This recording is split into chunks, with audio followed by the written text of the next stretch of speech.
Hello everyone, welcome to the editorial session. To answer the questions effectively in English section of any competitive examinations, to understand the contextual uses of the words and to understand the practical grammar is essential to enable students to learn these skills. We have been doing this editorial session. And in today's session, we have an interesting editorial on Niti Aayog. Let us see what the editorial is. What is the editorial addressing? The main subject of the passage is the structural and functional issue faced by the Niti Aayog, particularly its role and effectiveness on fostering cooperative federalism. ఈ cooperative federalism పై నీతి ఆయోగ్ అభిప్రాయం ఏంటి, అది ఎలా పనిచేస్తుంది అనే దాని మీద ఈ రోజు మన ఎడిటోరియల్ ప్రధానంగా ఉండబోతుందండి. And the tone of the passage is critical and analytical. మనం చూడబోయే ఈ ఎడిటోరియల్ అనేది ఒక క్రిటికల్ టోన్లో ఉండబోతుంది. Before going to see the passage, let us see what are the important words and phrases used in the editorial. The first one, perceive, which means to come to an opinion about something or have a belief about something. ఒక దాని కోసం ఒక ఒపీనియన్ని కలిగి ఉండడం, ఒక బిలీఫ్ని కలిగి ఉండడం అనే మీనింగ్లో మనం ఈ పర్సీవ్ అనే వర్డ్ని వాడుతామండి. And let us see the synonyms. Discern, distinguish, grasp, regard. ఈ వర్డ్స్ని మనం సినోనిమ్స్గా వాడుతాం. మనం distinguish, able to understand the difference between two things అనే మీనింగ్లో, టు అండర్స్టాండ్ ద డిఫరెన్స్ అనే మీనింగ్లో మనం డిస్టింగ్విష్ అనే వర్డ్ని వాడతాం. Grasp, to understand something, recognise something. Regard, ఈ వర్డ్స్ని మనం పర్సీవ్కి సినోనిమ్స్గా వాడుతాం. Versus disbelief, disregard, neglect, overlook, ఈ వర్డ్స్ని మనం యాంటనిమ్స్గా వాడుతాం. Whereas the example sentence, even though the painting was abstract, many visitors to the gallery could perceive the underlying emotions it conveyed. ఈ ఎగ్జాంపుల్ సెంటెన్స్లో మనం చూసుకున్నట్లయితే even though the painting was abstract, ఇక్కడ ఒక అబ్స్ట్రాక్ట్ పెయింటింగ్ ఉన్నప్పటికీ many visitors to the gallery could perceive, able to discern అనే మీనింగ్లో మనకి ఇక్కడ పెర్సీవ్ అనే వర్డ్ వాడడం మనం అబ్జర్వ్ చేయవచ్చు. అండర్లయింగ్ ఎమోషన్స్ ఇట్ కన్వేడ్, ఇక్కడ మనకి అబ్స్ట్రాక్ట్ పెయింటింగ్స్ అనేవి అవి చెప్పాల్సినటువంటి మీనింగ్ని కానీ లేదా ఫీలింగ్స్ని కానీ ఎక్స్ప్లిసిట్గా ఎక్స్ప్రెస్ చేయవు. సో ఇటువంటి పెయింటింగ్స్ని మనం అబ్స్ట్రాక్ట్ పెయింటింగ్స్ అంటాం. మనం ఈ సెంటెన్స్ చూసుకునేసరికి అక్కడ ఉన్నటువంటి అబ్స్ట్రాక్ట్ పెయింటింగ్స్ అయినప్పటికీ చాలామంది విజిటర్స్ దాన్ని అండర్స్టాండ్ చేసుకోగలిగారు అనే మీనింగ్లో మనకి ఇక్కడ ఏబుల్ టు డిసర్న్ అనే మీనింగ్లో పర్సీవ్ అనే వర్డ్ వాడడం మనం అబ్జర్వ్ చేయవచ్చు. Now let us see the next one. Observe this. Disenchantment, a feeling of no longer believing in the value of something, especially having learned of the problems with it. ఒక దాని మీద నమ్మకం కోల్పోవడం అనే మీనింగ్లో మనం డిసెంచాంట్మెంట్ అనేది మనం వాడుతాం. మనం యు సీ చగ్రిన్, డిస్కంటెంట్, బ్యాఫిల్మెంట్, డెస్పాండెన్సీ, ఈ వర్డ్స్ని మనం సినోనిమ్గా వాడుతాం. వెరాస్ అచీవ్మెంట్, కంటెంటెడ్నెస్, ట్రయంఫ్ అనే మీనింగ్ని మనం యాంటనిమ్స్గా వాడుతాం. Example sentence, his disenchantment with the celebrity lifestyle became evident when he move to a quiet rural area. So ఇక్కడ మనం చూసుకున్నట్లయితే disenchantment with the celebrity lifestyle means discontent, ఒక అయిష్టం అనేది ఈ సెలబ్రిటీ లైఫ్ స్టైల్ మీద పెరగడంతో ఆయన రూరల్ ఏరియాకి వెళ్ళిపోయారు అనే మీనింగ్లో మనకి సెంటెన్స్ని మనం చూడవచ్చు. ఇక్కడ డిసెంచాంట్మెంట్ అనే ఈ వర్డ్ని ఒక అయిష్టత, డిస్కంటెంట్ అనే మీనింగ్లో ఎక్స్ప్రెస్ చేయడం మనం అబ్జర్వ్ చేయవచ్చు. Now let us see the next one. Unfettered, it is an adjective, not limited by rules or any other controlling influence.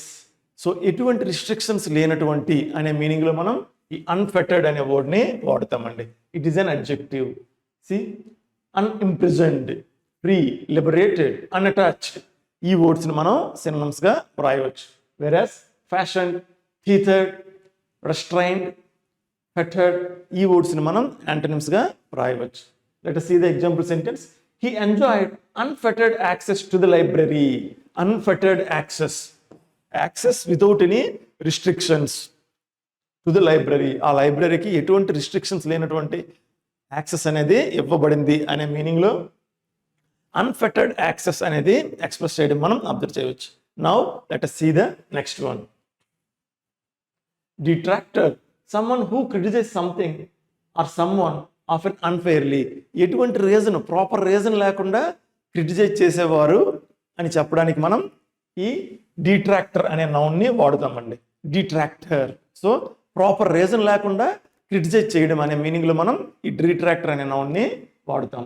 You see synonyms critic, scoffer, scorner, counter, ఈ వర్డ్స్ని మనం సినోనిమ్స్గా రాస్తాం.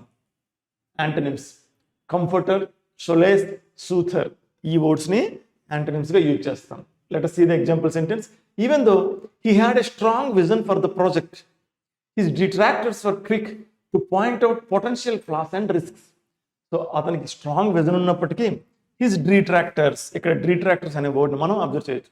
వర్ quick to point out potential flaws and risk. అందులో ఉన్నటువంటి ఫ్లాస్ని ఇమీడియట్గా identify చేశారు. అంటే అందులో ఉన్నటువంటి గుడ్ థింగ్స్ని వదిలేసి ఓన్లీ ఫ్లాస్ని ఐడెంటిఫై చేశారు అనే మీనింగ్లో మనకి ఇక్కడ డిట్రాక్టర్ అనే వర్డ్ని మనం అబ్జర్వ్ చేయవచ్చు. Now let us see the next one.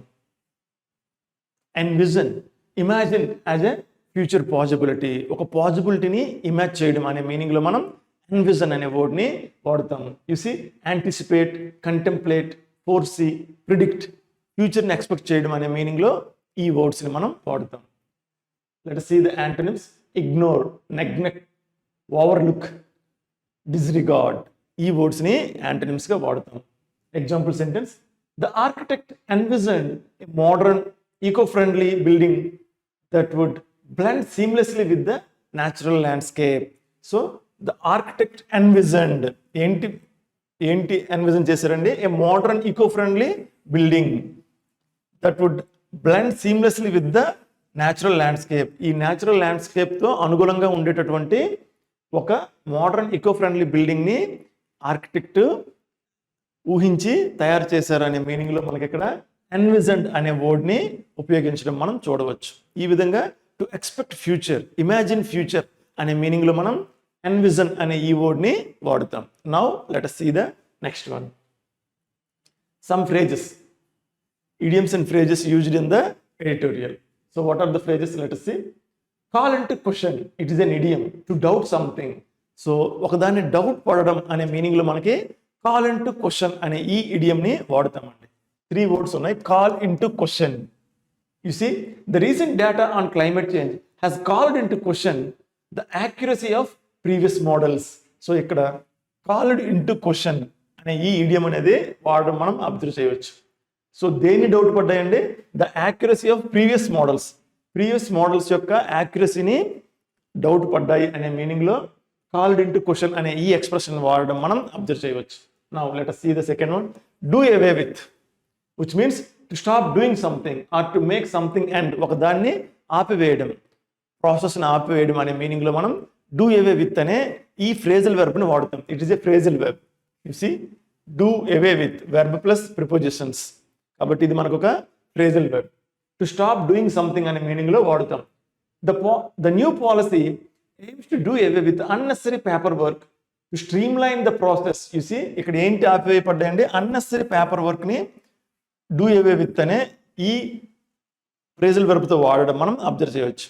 So to stop doing something, ఇక్కడ ఏంటి ఆపివేయబడ్డాయి? అన్నెసరీ పేపర్ వర్క్ని ఆపివేయబడ్డాయి అనే మీనింగ్లో మనకి డూ అవే విత్ అనే ఈ ఫ్రేజల్ వెర్బ్ వాడడం మనం అబ్జర్వ్ చేయవచ్చు. Now let us see the third one. Bring back means reintroduce. To return somebody or something, to make something that existed before be introduced again. ఇంతకు ముందు ఉన్నదాన్ని మళ్ళీ తిరిగి రీఇంట్రడ్యూస్ చేయడం. మనకి మూవీస్ రిలీజ్ చేసినట్టు తిరిగి మళ్ళీ పాతదాన్ని ఇంట్రడ్యూస్ చేయడం అనే మీనింగ్లో మనం బ్రింగ్ బ్యాక్ అనే ఈ ఫ్రేజల్ వెర్బ్ను వాడతామండి. It is a phrasal verb. You see the company decided to bring back the classic soda flavour due to popular demand from nostalgic customers.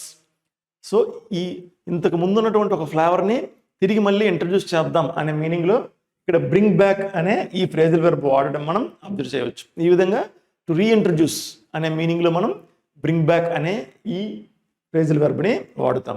Now let us see the editorial. See, planning better. The Niti Aayog suffers from both structural and functional issues. As we discussed before, ఈ particular editorial అనేది ఒక critical టోన్లో ఉంటుందండి. ఇది నీతి Aayog implementation అలానే దాని ప్రాసెస్లో ఉన్నటువంటి ఫ్లాస్ని point out చేస్తూ ఈ పర్టికులర్ ఎడిటోరియల్ అనేది ఉండడం మనం అబ్జర్వ్ చేస్తాం. సో దీనికి అనుగుణంగా ఆథర్ మనకి planning better the NITI Aayog suffers from both structural and functional, దాని స్ట్రక్చరు మరియు ప్రస్తుతం దాని ఫంక్షన్ ఎలా ఉంది అనే దాని మీద, ఇష్యూస్ ఏంటి అనే దాని మీద ఈ పర్టికులర్ ఎడిటోరియల్ ఉండబోతుంది. కాబట్టి ఈ ప్లానింగ్ బెటర్ అనే టైటిల్ని చూజ్ చేసుకోవడం మనం అబ్జర్వ్ చేయవచ్చు. Let us see the first sentence. With 10 state and union territory representatives skipping the 9th governing council meeting of the Niti Aayog chaired by Prime Minister Narendra Modi, 7 of them boycotted it. The think tank's role has been called into question. You see, called into question అంటే ఒక దాన్ని doubt పడడం అనే మీనింగ్లో మనం వాడతామని ఇప్పుడే మనం చూసాం. సో కాల్డ్ ఇంటూ క్వశ్చన్ అంటే డౌట్ పడడం. దేన్ని డౌట్ పడుతున్నారండి? Think tanks role. ఈ థింక్ ట్యాంక్స్ యొక్క రోల్ని డౌట్ పడుతున్నారు అనే మీనింగ్లో ఆథర్ ఈ ఫస్ట్ సెంటెన్స్ రాయడం మనం అబ్జర్వ్ చేయవచ్చు. And you see further, with 10 states and union territories representative skipping, ఇక్కడ స్కిప్ అనే వర్డ్ వాడారండి. అండ్ ఫర్దర్గా ఇదే సెంటెన్స్లో చూసుకున్నట్లయితే 7 of them boycotted. సో ఇక్కడ బాయ్కటెడ్ అనే వర్డ్ని వాడడం మనం అబ్జర్వ్ చేయవచ్చు. సో ఇనీషియల్గా skip and 10 members skipped and 7 of them boycotted. Out of the 10, 7 of them boycotted అనే ఈ వర్డ్, ఇక్కడ స్కిప్ అండ్ బాయ్కటెడ్ అనే 2 వర్డ్స్ వాడడం మనం అబ్జర్వ్ చేయవచ్చు. So skip means not attend with your busy schedule are with other reasons, వేరాస్ we use boycott to impress that we protest. So ఒక protest చేసే ఉద్దేశంతో అటెండ్ కాకపోవడం అనే మీనింగ్లో మనం బాయ్కట్ అనే వర్డ్ని వాడుతాం. సో ఇక్కడ మనం చూసుకున్నట్లయితే ఈ 10 స్టేట్స్ అండ్ యూనియన్ టెరిటరీస్ అనేది స్కిప్ చేసిన ఇందులో 7 members బాయ్కట్ చేశారని ఇక్కడ మెన్షన్ చేయడం మనం అబ్జర్వ్ చేయవచ్చు. Boycott means not attend with the intention to protest or you disagree with their principles అనే మీనింగ్లో మనం ఈ బాయ్కట్ అనే వర్డ్ని వాడుతాం. సో ఇక్కడ 7 of them boycotted it అని మెన్షన్ చేయడం మనం అబ్జర్వ్ చేయవచ్చు. అండ్ ఫర్దర్గా చూసుకున్నట్లయితే the chief minister of Tamil Nadu, Kerala, Karnataka, Telangana, Punjab, Himachal Pradesh and Jharkhand did so because of concerns with the perceived lack of allocations and projects to their states in the union budget. So they did so, వాళ్ళు అలా చేశారు. ఎందుకు చేశారండి? రీసెంట్గా ప్రవేశపెట్టినటువంటి ఈ యూనియన్ బడ్జెట్లో ఈ పర్టికులర్ స్టేట్స్కి సరైన ఫండ్స్ అలొకేషన్ జరగలేదు అనే మీనింగ్లో మనకి ఈ సెంటెన్స్ రాయడం మనం అబ్జర్వ్ చేయవచ్చు.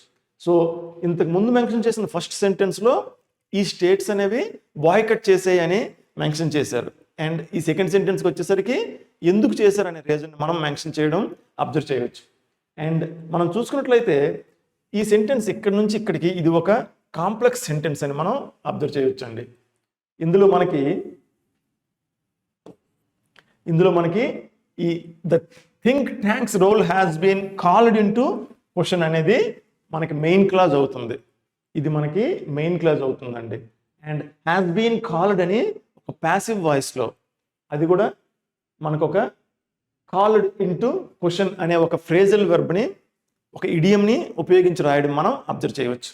You see, has been called అనే ఒక ప్యాసివ్ వాయిస్ వెర్బ్ని ఉపయోగించి మరియు దాంతో పాటుగా ఒక ఇడియంని ఉపయోగించి మనకి ఈ పర్టికులర్ మెయిన్ క్లాజ్ రాయడం మనం అబ్జర్వ్ చేయవచ్చు. అండ్ దీని ముందు ఉన్నటువంటి ఈ పార్ట్ అంతా మనకి ఏమవుతుందండి, ఇవి సబార్డినేట్ క్లాజెస్ అవుతాయి. ఇక్కడ మెయిన్ క్లాజ్ ఏమవుతుంది, the think tanks role has been called into question అనేది మనకి మెయిన్ క్లాజ్ అవుతుంది. అండ్ ఇందులో మెన్షన్ చేసినటువంటి బాయ్కట్ అనే వర్డ్కి ఫర్దర్గా ఇక్కడ రీజన్ మెన్షన్ చేస్తూ ఏ స్టేట్స్ అయితే బాయ్కట్ చేసాయి అనేది ఇక్కడ మనం మెన్షన్ చేయడం మనం అబ్జర్వ్ చేయవచ్చు. Now let us see further. But the boycott and later the walkout by West Bengal Chief Minister Mamata Banerjee suggest that the role of the think tank limiting itself to an advisory body to the union government has led to disenchantment among states, even if the protests were limited to leaders belonging to the political opposition. So further గా ఇక్కడ మనం ఈ sentence లో Aadhaar you see ఇక్కడ జరిగినటువంటి boycott and walkout by West Bengal chief minister Mamata Banerjee so కొంతమంది చేసినటువంటి boycott, అలానే మమతా బెనర్జీ గారు వాకౌట్ చేయడం అనేది suggest that the role of the think tank limiting itself to an advisory body. ఇది కేవలం ఒక యూనియన్ గవర్నమెంట్కి అడ్వైజరీ బాడీ లానే పనిచేస్తుంది తప్ప ఎటువంటి పవర్స్ కలిగి ఉండలేదు అని ఇక్కడ ఆధార్ ఫర్దర్గా మెన్షన్ చేయడం మనం అబ్జర్వ్ చేయవచ్చండి. నీతి ఆయోగ్ అనేది కేవలం యూనియన్ గవర్నమెంట్కి ఒక అడ్వైజరీ బాడీ లానే పనిచేస్తుంది. అందువల్లే స్టేట్స్కి సరైన అలొకేషన్ అనేది జరగడం లేదు అనే మీనింగ్లో ఇక్కడ ఫర్దర్గా సెంటెన్సెస్ రాయడం మనం అబ్జర్వ్ చేయవచ్చు. And if you see further, constituted by the NDA government in its first term, the Niti Aayog was to replace the Planning Commission, doing away with the top-down approach of the earlier body and to focus on cooperative federalism. So, ఇక్కడ ఈ cooperative federalism అనేది నీతి ఆయోగ్ యొక్క main theme. ఈ cooperative federalism కోసం NDA government initial టర్మ్లో, అంటే first టర్మ్లో, this is third term going on, ఈ ఫస్ట్ టర్మ్లో ఈ నీతి ఆయోగ్ అనే ఈ డిపార్ట్మెంట్ని ఎస్టాబ్లిష్ చేయడం అనేది జరిగింది. దేని ప్లేస్లో అండి? ప్లానింగ్ కమిషన్ ప్లేస్లో. You see, doing away with means to stop doing something అనే మీనింగ్లో మనం వాడుతాం మనం. సో ఇక్కడ doing away with the top down approach, అంతకు ముందున్నటువంటి ఈ top down approach means so high లెవెల్లో పాలసీ ఫార్మేషన్ అనేది జరిగి దాని ఇంప్లిమెంటేషన్ అనేది నెక్స్ట్ స్టెప్లో, అంటే కింద స్థాయిలో జరుగుతుంది అనే మీనింగ్లో మనం టాప్ డౌన్ అప్రోచ్ అనే ఈ ఎక్స్ప్రెషన్ని వాడుతాం. Top down approach. So high లెవెల్లో ఈ పాలసీ ఎస్టాబ్లిష్మెంట్, అలానే పాలసీ ప్రిపరేషన్ అనేది జరుగుతుంది. దీని ఇంప్లిమెంటేషన్ అనేది ఫర్దర్ స్టెప్లో జరుగుతుంది అనే మీనింగ్లో మనం ఈ టాప్ డౌన్ అప్రోచ్ అనే ఈ ఎక్స్ప్రెషన్ని వాడుతాం. ఇక్కడ మనం చూసుకున్నట్టు ఎన్డీఏ గవర్నమెంట్ ఫస్ట్ టర్మ్లో ఈ నీతి ఆయోగ్ని ఎస్టాబ్లిష్ చేసింది. ఎందుకు ఎస్టాబ్లిష్ చేసిందండి? అంతకు ముందున్నటువంటి ఈ టాప్ డౌన్ అప్రోచ్ని డూయింగ్ అవే విత్, ఈ టాప్ డౌన్ అప్రోచ్ని ఆపివేసి ఈ కోఆపరేటివ్ ఫెడరలిజంని డెవలప్ చేద్దాం అనే ఉద్దేశంతో ఈ నీతి ఆయోగ్ అనేది ఎస్టాబ్లిష్ చేయడం జరిగింది అని ఆధార్ ఫర్దర్గా ఈ సెంటెన్స్లో మెన్షన్ చేయడం మనం అబ్జర్వ్ చేయవచ్చు. Let us see, but by limiting itself to an advisory body without any powers of resources distribution or allocation to states and other bodies, and focusing on creating indices to evaluate states, it has led to the unintended consequences of competitive federalism. So మనం ఇక్కడ ఫర్దర్గా చూసుకున్నట్లయితే competitive federalism. So ఇక్కడ మనకి by limiting itself to an advisory body, ఈ particular NITI Aayog అనేది cooperative federalism ఈ కాన్సెప్ట్తో ఎస్టాబ్లిష్ చేయడం జరిగినప్పటికీ నీతి ఆయోగ్ అనేది కేవలం ఒక అడ్వైజరీ బాడీ లానే పనిచేస్తుంది అని ఆధార్ ఇక్కడ మెన్షన్ చేయడం మనం అబ్జర్వ్ చేయవచ్చు. మరియు ఈ నీతి ఆయోగ్కి ఫండ్స్ అలొకేషన్ విషయంలో కానీ లేదా ప్రాజెక్ట్స్ని అలొకేట్ చేసే విషయంలో ఎటువంటి పవర్స్ లేకపోవడం, ఇది కేవలం ఒక అడ్వైజరీ బాడీ లాగానే పనిచేస్తుంది. యూనియన్ గవర్నమెంట్కి కేవలం అడ్వైజెస్ ఇస్తున్నాయి తప్ప స్టేట్స్కి ఎటువంటి ఫండ్స్ అలొకేషన్ కానీ ప్రాజెక్ట్ అలొకేషన్ కానీ జరగడం లేదనేసి ఇక్కడ మనకి ఆధార్ మెన్షన్ చేయడం అబ్జర్వ్ చేయవచ్చు. మరియు ఈ నీతి ఆయోగ్ అనేది కొన్ని పారామీటర్స్ని డెవలప్ చేసి ఒక కాంపిటిటివ్ ఫెడరలిజాన్ని తయారు చేస్తుంది. యాక్చువల్గా నీతి ఆయోగ్ అనేది ఏ ఉద్దేశంతో ఎస్టాబ్లిష్ చేయబడింది? కోఆపరేటివ్ ఫెడరలిజం కోసం ఎస్టాబ్లిష్ చేయబడింది. కానీ ఇక్కడ కొన్ని పారామీటర్స్ ఎస్టాబ్లిష్ చేసి ఈ పారామీటర్స్ని ప్రతి స్టేటు ఖచ్చితంగా ఫాలో అవ్వాలని చెప్పి ఒక కాంపిటిటివ్ ఫెడరలిజం అనేది తయారవుతుందని ఆధార్ ఇక్కడ ఒక క్రిటికల్ టోన్లో మెన్షన్ చేయడం మనం అబ్జర్వ్ చేయవచ్చు. Now let us see further. While the finance ministry has unfettered powers to decide on grants to states, ఇక్కడ మనం చూసుకున్నట్లయితే కోఆపరేటివ్ ఫెడరలిజం అనే కాన్సెప్ట్తో ఎస్టాబ్లిష్ అయినటువంటి ఈ నీతి ఆయోగ్కి పవర్ అలొకేషన్ అంటే రిసోర్సెస్ అలొకేషన్లో కానీ ప్రాజెక్ట్ అలొకేషన్లో కానీ ఎటువంటి పవరు లేదు. బట్ ఇక్కడ చూసుకునేసరికి ఫినాన్స్ మినిస్ట్రీకి అన్ఫెటర్డ్, ఈ వర్డ్స్ కోసం మనం చూసామండి, అన్లిమిటెడ్, వితౌట్ ఎనీ రిస్ట్రిక్షన్స్ అనే మీనింగ్ దీనికి ఉంటుందని మనం డిస్కస్ చేసాం. So finance ministry has unfettered powers. So complete powers అనేది ఈ ప్రాజెక్ట్ అలొకేషన్ కానీ లేదా ఫండ్స్ అలొకేషన్ అనేది కంప్లీట్ పవర్ అనేది ఎవరికి ఉందండి? ఫినాన్స్ మినిస్ట్రీకి ఉందని ఇక్కడ ఆధార్ ఫర్దర్గా మెన్షన్ చేయడం మనం అబ్జర్వ్ చేయవచ్చు. కంప్లీట్ పవర్స్ అనేది ఫినాన్స్ మినిస్ట్రీకి ఇచ్చి ఈ నీతి ఆయోగ్ అనేది కేవలం ఒక అడ్వైజరీ బోర్డులో పనిచేస్తుందని ఆధార్ ఇక్కడ మెన్షన్ చేయడం మనం చూడవచ్చు. Now let us see further. In contrast, so అంటే ఇంతకు ముందు చెప్పినటువంటి ఇన్ఫర్మేషన్కి మనకి ఏదో ఒక డిఫరెంట్ ఒపీనియన్ అనేది ఇచ్చే ముందు మనం ఇటువంటి వర్డ్స్ వాడతాం. ఇన్ కాంట్రాస్ట్, హవెవర్, నందిలెస్ అనే ఈ వర్డ్స్ వాడతాం. సో ఇక్కడ ఇన్ కాంట్రాస్ట్ అనే వర్డ్ వాడామంటే సో ఫర్దర్గా మనం ఏదో ఒక డిఫరెంట్ ఒపీనియన్ని ఇవ్వబోతున్నాం. ఆ ఒపీనియన్ ఏంటి అనేది చూద్దాం మనం. The planning commission which too had it's detractors at least allowed for consultations with states in such matters. ఇక్కడ మనకి నీతి ఆయోగ్ కోసం కాకుండా ప్లానింగ్ కమిషన్ కోసం చెప్తున్నారండి. అందుకే ఇక్కడ మనకి ఇన్ కాంట్రాస్ట్ అని నీతి ఆయోగ్లో కాకుండా ప్లానింగ్ కమిషన్లో which too had its detractors, ఈ ప్లానింగ్ కమిషన్ని క్రిటిసైజ్ చేసేవారు ఉన్నారు, అయినప్పటికీ at least allowed for consultations with state in such matters. At least ఈ ప్లానింగ్ కమిషన్ అనేది ఈ ఫండ్స్ అలొకేషన్ చేసేటప్పుడు, ప్రాజెక్ట్స్ అలొకేషన్ చేసేటప్పుడు కన్సల్ట్ చేసేది అని ఆధార్ ఇక్కడ మెన్షన్ చేయడం జరిగింది. You see, at least allowed for consultations with states in such matters. So ఈ ఫండ్స్ అలొకేషన్ విషయాల్లో ప్లానింగ్ కమిషన్ అనేది అట్లీస్ట్ కన్సల్ట్ చేసేది అని ఆధార్ ఇక్కడ మెన్షన్ చేయడం మనం చూడవచ్చు. Now let us see further. It has not helped matters that the Bharatiya Janata Party has sought to seek votes in state elections on the basis of providing double engine governments, leading to complaints by opposition ruled states that the center has favored those ruled by the BJP for investment projects. So ఇక్కడ మనం చూసుకున్నట్లయితే రీసెంట్గా జరిగినటువంటి ఈ parliament elections కోసం ఇక్కడ ఈ సెంటెన్స్లో రాయడం మనం అబ్జర్వ్ చేయవచ్చండి. It has not helped. So ఈ పర్టికులర్ పార్టీ యొక్క స్ట్రాటజీ అనేది పని చేయలేదు అని, ఇట్ హ్యాస్ నాట్ హెల్ప్డ్ అని ఈ సెంటెన్స్ స్టార్టింగ్లో రాయడం మనం అబ్జర్వ్ చేయవచ్చు. ఏంటంటే strategy double engine governments. So ఈ particular party BJP, Bharatiya Janata party double engine government అనే ఈ స్ట్రాటజీ, అంటే సెంట్రల్ గవర్నమెంట్లోను స్టేట్ గవర్నమెంట్లోను ఉంటే స్టేట్కి ఫండ్స్ అలొకేషన్ ఎక్కువ జరుగుతుంది అనే మీనింగ్లో చేసినటువంటి ఈ ఎలక్షన్స్ ప్రోపగాండా ఇక్కడ వర్కౌట్ అవ్వలేదు అనే మీనింగ్లో ఇక్కడ నాట్ హెల్ప్డ్ అని ఈ సెంటెన్స్ స్టార్టింగ్లో రాయడం మనం అబ్జర్వ్ చేయవచ్చు.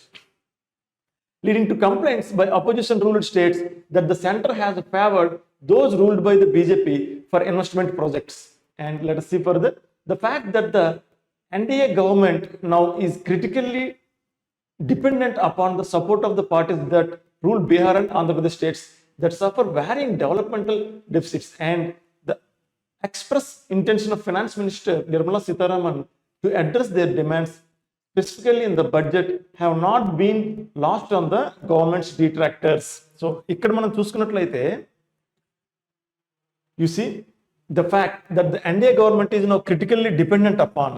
సో ఇది అందరికీ తెలిసినటువంటి ఫ్యాక్ట్. ఎన్డీఏ గవర్నమెంట్ అనేది బీహార్ మరియు ఆంధ్రప్రదేశ్ స్టేట్ గవర్నమెంట్స్ మరియు ఆ పార్టీలకు ఉన్నటువంటి ఎంపీ సపోర్ట్ మీద డిపెండ్ అయి ఉంది అని అనేసి ఆధార్ ఇక్కడ మెన్షన్ చేయడం మనం అబ్జర్వ్ చేయవచ్చు.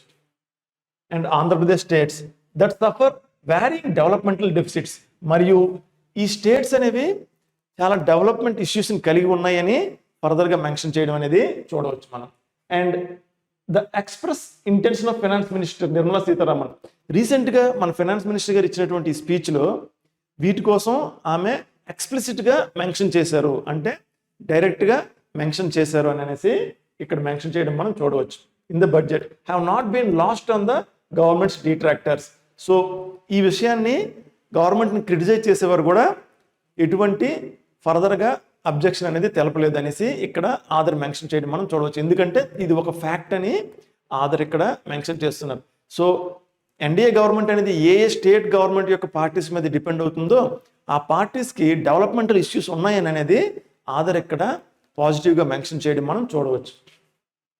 Irrespective of the merit in this contention, the fact is that consultations with the state on grants and projects have become limited after the end of the planning commission.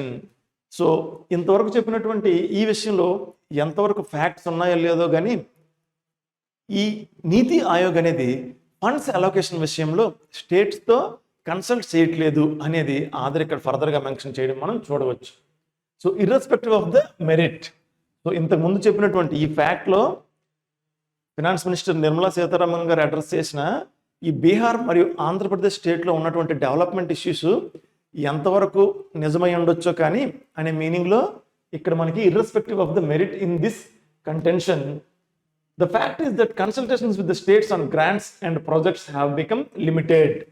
So ఈ particular funds మరియు projects categorise చేసేటప్పుడు స్టేట్స్తో consultation అనేది లిమిటెడ్గా ఉందని అనేసి ఆధార్ ఇక్కడ mention చేయడం మనం చూడవచ్చు. While the 16th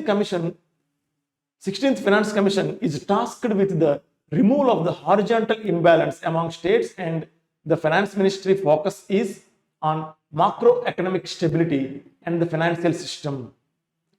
The need to address growth through infrastructure and capital investments in state is something that requires institutional backing at the center as well.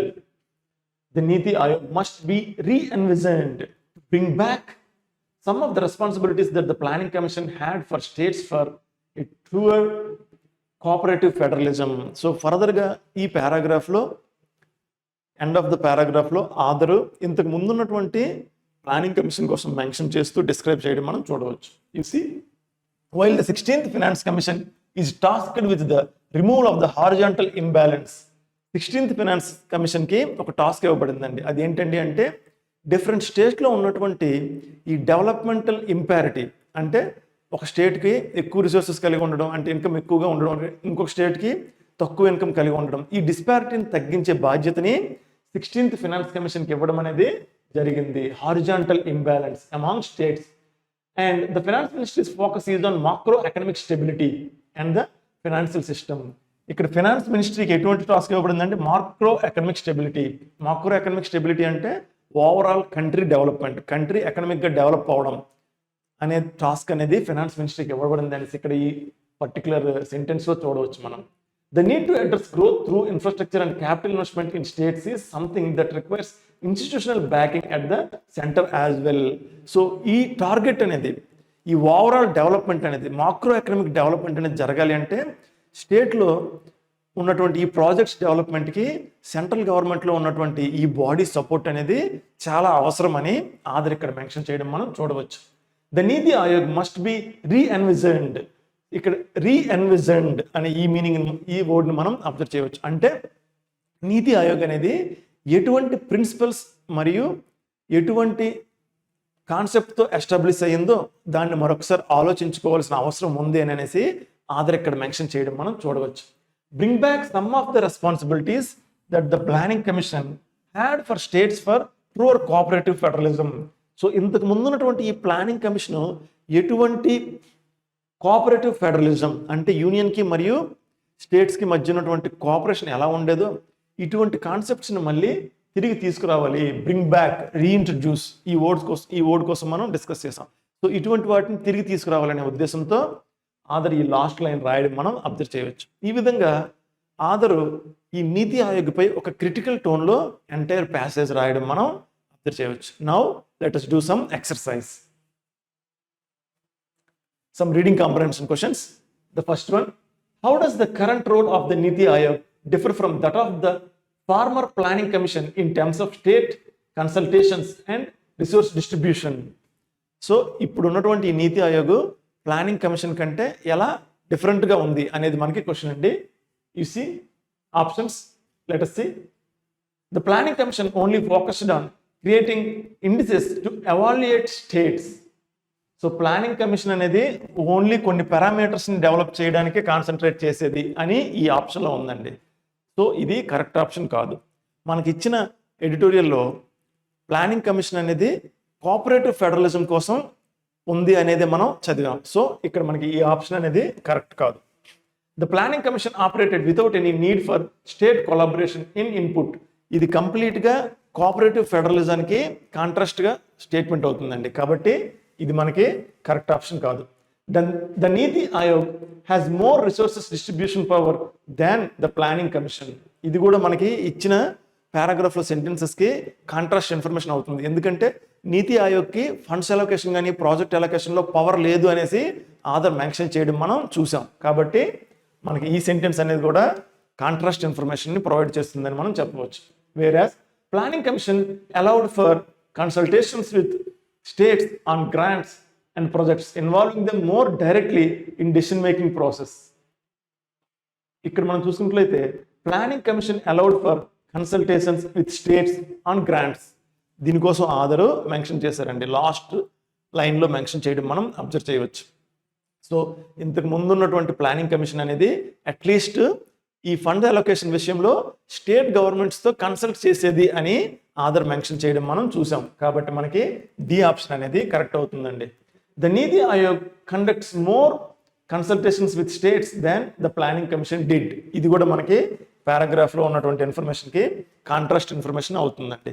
So the correct option here is option D. ఎందుకంటే consultations with states on grants and projects అనే ఈ particular concept అనేది మనం పారాగ్రాఫ్లో చూసాం. Now let us see the next one. Observe this. Select the most appropriate synonym of the underlined word. So unfettered. So ఈ వర్డ్కి మనం సినోనిమ్ని ఐడెంటిఫై చేయాలండి. ఇక్కడ చూసుకున్నట్లయితే while the finance ministry has unfettered powers. So ఈ వర్డ్ కోసం మనం డిస్కస్ చేస్తాం. Unfettered means unlimited, not restricted అనే మీనింగ్లో కంప్లీట్ పవర్స్ అనే మీనింగ్ ఇక్కడ ఉండడం మనం చూడవచ్చు. సో దీనికి సూటబుల్ సినోనిమ్ని మనం ఐడెంటిఫై చేయాలి. Bound is not complete. Prevalent, ఇది కాంటెక్స్ట్కి ఇర్రెలవెంట్ అండి. లిమిటెడ్, అన్రిస్ట్రిక్టెడ్, ఇది మనకి సినోనిమ్ అవుతుంది. Unrestricted means unfettered. Complete, unrestricted means complete. So complete powers అనే మీనింగ్ వస్తుంది కాబట్టి మనకి అన్రిస్ట్రిక్టెడ్ అనే వర్డ్ ఇచ్చిన వర్డ్స్లో సూటబుల్ సినోనిమ్ అవుతుంది. కన్స్ట్రైన్డ్, ఇది యాంటోనిమ్ అవుతుందండి. సో మనకి ఇచ్చిన వర్డ్ కరెక్ట్ సినోనిమ్ ఏమవుతుంది? అన్రిస్ట్రిక్టెడ్ అనేది కరెక్ట్ సినోనిమ్ అవుతుంది. Now let us do some sentence improvement practice. We have some sentence improvement questions here. So let us see what these questions are. Preeti returned the dress to the store which was torn at one of the seams. So ఇందులో మనకి ఈ పార్ట్లో ఉన్న సెంటెన్స్కి ఏ option అయితే correct అవుతుంది అనేది మనం identify చేయాలి. Preeti return the dress to the store. ఇక్కడ మనం చూసుకున్నట్లయితే మనకి ఇక్కడ ఒక మాడిఫైర్ ఉండడం మనం అబ్జర్వ్ చేయవచ్చు. So which was tore at the seams అనేది మనకు ఒక మాడిఫైర్ అండి. ఒక రిలేటివ్ క్లాజ్లో ఒక మాడిఫైర్ ఉండడం మనం అబ్జర్వ్ చేయవచ్చు. సో మాడిఫైర్ ఉండేటప్పుడు మనం చూడవలసిన ఫస్ట్ థింగ్ ఏంటండి అంటే ఈ మాడిఫైర్ దేన్ని మాడిఫై చేస్తుంది అనేది మనం అబ్జర్వ్ చేయాలి. ఇక్కడ మనం చూసుకున్నట్లయితే which was torn at the seams అనేది స్టోర్ని మాడిఫై చేస్తుంది. ఇది లాజికల్గా కరెక్ట్ కాదు. ఎందుకంటే which was torn at one of the seams అనేది స్టోర్ని మాడిఫై చేయలేదు. సో మనకి ఇచ్చినటువంటి ఆప్షన్ చూసుకున్నట్లయితే ఈ సీమ్స్ అనేది torn at one of the seams అనేది ఒక డ్రెస్కి సూటబుల్ అవుతుంది. కాబట్టి మనకి ఇచ్చినటువంటి ఆప్షన్ చూసుకున్నట్లయితే ఇక్కడ మనకి డ్రెస్ ఉంది కాబట్టి ఈ డ్రెస్ తర్వాత మనం ఈ మాడిఫైర్ రాసినట్లయితే మనకి సెంటెన్స్ అనేది గ్రామటికల్గా కరెక్ట్ అవుతుంది. సో ఆప్షన్ బిని మనం ఇక్కడ రీప్లేస్ చేసినట్లయితే Preeti return the dress which was torn at one of the themes to the store అనేది మనకి గ్రామటికల్గా కరెక్ట్ సెంటెన్స్ అనేది తయారవుతుంది. మనకి ఏదైనా ఒక సెంటెన్స్లో ఒక మాడిఫైర్ వాడినప్పుడు ఈ మాడిఫైర్ని ఖచ్చితంగా ఈ మాడిఫైర్ దేన్నైతే మాడిఫై చేస్తుందో ఆ వర్డ్కి లేదా ఆ ఫ్రేజ్కి వీలైనంత దగ్గరలో మనం రాసినట్లయితే సెంటెన్స్ అనేది గ్రామటికల్గా కరెక్ట్ అవుతుంది. సో ఇక్కడ మనం చూసుకున్నట్లయితే which was torn at one of the seams అనేది మనకి ఇచ్చినటువంటి మాడిఫైర్ కాబట్టి ఇది డ్రెస్ని మాడిఫై చేస్తుంది కాబట్టి మనకి ఆప్షన్ బి అనేది గ్రామటికల్గా కరెక్ట్ అవుతుంది. So our correct option here is option B. Now let us see the next one. Observe this. The bouquet of flowers which was arranged beautifully were delivered this morning. So ఈ సెంటెన్స్ని మనం improve చేయాలండి. మనకి ఇచ్చినటువంటి ఆప్షన్స్లో ఇక్కడ మన sentence చూసినట్లయితే the bouquet of flowers, ఇక్కడ మనం దేనికోసం మాట్లాడుతున్నాం అండి? బొకే కోసం మాట్లాడుతున్నాం మనం. Which was arranged beautifully, and ఇక్కడ మనం ఒక ప్లూరల్ వెర్బ్ని గమనించవచ్చు. బొకే అనేది సింగులర్ కాబట్టి మనం ఖచ్చితంగా ప్లూరల్ వెర్బ్ని కాకుండా సింగులర్ వెర్బ్నే వాడాలి. So the usage of were is wrong here. We can write was. So the correct option here is option C, which was arranged beautifully was delivered this morning అనేది మనకి correct option అవుతుంది. ఇక్కడ మనకి had ఉన్నా సరే past పర్ఫెక్ట్ని మనం వాడలేమండి. ఎందుకంటే past perfect వాడినట్లయితే సెంటెన్స్ అనేది గ్రామటికల్గా రాంగ్ అవుతుంది. ఎందుకంటే బొకే కంటే ముందే అవి అరేంజ్ చేయబడ్డాయి అనే మీనింగ్ వస్తుంది, డెలివరీ చేయబడ్డాయి అనే మీనింగ్ మనకి వస్తుంది. హ్యాడ్ బీన్ అనే ఈ పాస్ట్ పర్ఫెక్ట్ వెర్బ్ను వాడినట్లయితే బొకే తయారు చేయడం కంటే ముందుగానే డెలివరీ చేయబడింది అనే మీనింగ్ వస్తుంది. కాబట్టి మనకి ఇక్కడ ఆప్షన్ బి అనేది పాసిబుల్ కాదు. So only option here is option C. Now let us see the next one. To ensure that a product sells well, it has to be introduced gradually to the market. So ఇందులో మనకి sentence improve చేసే option ఏంటి అనేది మనం identify చేయాలి. To ensure that a product cells well, it has to be introduced. So ఇక్కడ మనకి to ensure that a product cells well అనే ఈ మాడిఫైర్ని మనం అబ్జర్వ్ చేయవచ్చు. ఈ మాడిఫైర్ దేన్ని మాడిఫై చేస్తుందండి అంటే ఇట్ని మాడిఫై చేస్తుంది. ఇది దేన్ని మాడిఫై చేస్తుందండి? ఇట్ని మాడిఫై చేస్తుంది. అంటే ఇక్కడ ఏం మీనింగ్ వస్తుందండి? ప్రొడక్ట్ ఎన్ష్యూర్డ్ అనే మీనింగ్ వస్తుంది. So it has a grammatical error. ఒక మాడిఫైర్ని అది దేన్ని మాడిఫై చేస్తుందో దానికి దగ్గరలో వాడినట్లయితే సెంటెన్స్ అనేది గ్రామటికల్గా కరెక్ట్ అవుతుంది. సో మనకి ఇచ్చినటువంటి ఆప్షన్స్లో who can ensure, only A person can ensure. కాబట్టి మనకి ఇచ్చినటువంటి ఆప్షన్స్ చూసుకున్నట్లయితే ఇట్స్ మ్యానుఫ్యాక్చరర్. సో ఇక్కడ మనం మ్యానుఫ్యాక్చరర్ కోసం మాట్లాడుతున్నాం కాబట్టి మ్యానుఫ్యాక్చరర్ కెన్ ఎన్ష్యూర్. కాబట్టి మనం ఇక్కడ డి ఆప్షన్ మనం రీప్లేస్ చేసినట్లయితే సెంటెన్స్ అనేది మనకి గ్రామటికల్గా కరెక్ట్ అవుతుంది. ఎందుకంటే to ensure that a product cells well, it's manufacture. So ఇక్కడ మ్యానుఫ్యాక్చర్ ఎన్ష్యూర్ చేస్తున్నారు అనే మీనింగ్ వస్తుంది. కాబట్టి మనకి సెంటెన్స్ అనేది గ్రామటికల్గా కరెక్ట్ అవుతుంది. కాబట్టి కరెక్ట్ ఆప్షన్ ఏమవుతుందండి? ఆప్షన్ డి అనేది మనకి కరెక్ట్ ఆప్షన్ అవుతుంది. ఈ విధంగా మనం మాడిఫైర్స్ వాడేటప్పుడు ఎప్పుడు కూడా అవి దేన్నైతే మాడిఫై చేస్తాయో దానికి దగ్గరగా మనం రాసినట్లయితే సెంటెన్స్ అనేది గ్రామటికల్గా కరెక్ట్ అవుతుంది. Thank you.